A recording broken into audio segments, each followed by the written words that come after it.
Hey guys, welcome back. I'm waiting for someone to do something, so I decided it'd be a good idea to do a quick little video on wildcards. Because some people have heard what wildcards are, but I suppose if you don't know what wildcards are, I probably should tell you. So I have a page up here from Computer Hope, which is map, but they gave a good page, so I guess they're useful. So wildcard essentially replaces a character in any given line of text. So the two examples I'm going to show are the question mark and the asterisk. I think I said that right. Alright.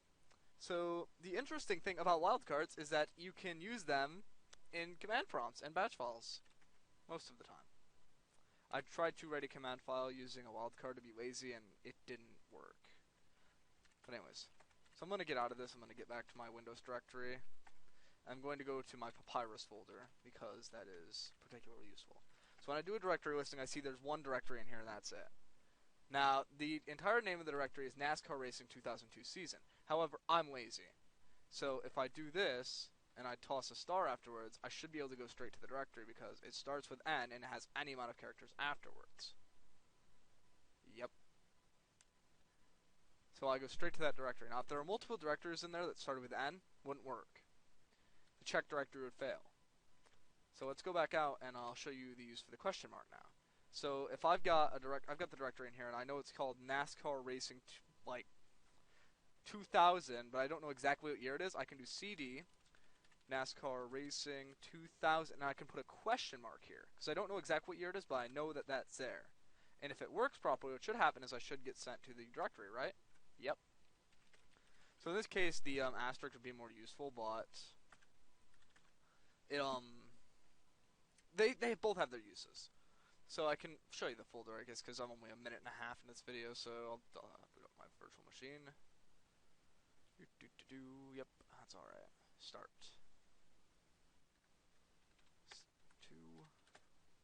CD DOS, CD test, CD bats, CD tchange, I believe. Direct edit tchange.bat, I think it was. Nope, this is the wrong one. 1 second. I think it's time conditional then. Edit time conditional.bats. Almost there. Edit time.bat. I think this one will work. Alright, so as you can see, and here what I wanted to do is I wanted to use a wildcard from here onward. So I want to put question marks in because I know that there's something there, but I don't know exactly what it is. Now there are a couple problems with this. First of all, it'll use anything from 0 to 99 and letters as well, which is a problem because that would mean most of the numbers would be void. However, there's a much bigger problem, and that's that it just doesn't work. I tried to use like asterisk from 4 on, and it just told me to go screw myself. So for this particular file, the only thing I could think of doing would be to type out every single time from 4 to 5 p.m. by the second, and I don't want to do that.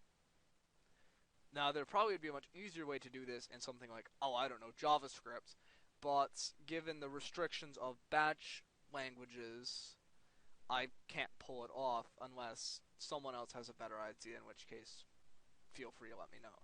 I guess I probably should let you know exactly what the idea is here. Edit readme. So basically the idea here is that I want to make a file that only runs from 4 to 5 p.m. on any given day. So my idea was I would set the time conditional right there. So I'd set it equals to time-g, and then I'd say when this dynamic, not conditional, environment variable. So I'd say when this dynamic environment variable is equal to these statements, then run the file errorlevel.bat, which is pretty simple. I think it's probably just some echo thing. Yeah. Which then echoes error level 5, which I think would end up satisfying the actual process? Yeah, I was messing around with error level here. In all reality, it's much simpler to completely take out that step and just make it so it calls the other batch file that echoes this, but I guess I wanted to be fancy. I don't know why I was messing with error level so much. Funny thing about error level, I've said this before, but I guess I'll say it again.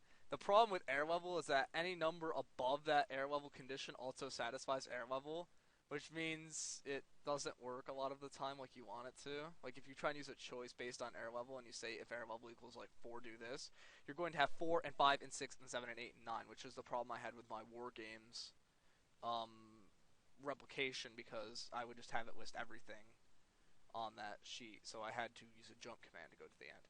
But anyways, I'm going on to other stuff. So there you go. That's my highlight of wildcards. Pretty short video, and I hope you learned something. Any ideas or anything you want to say, feel free to leave it in the comments, and I'll reply to you if I see it, which I should, because I try to keep an eye on that. So anyways, I'll see you later.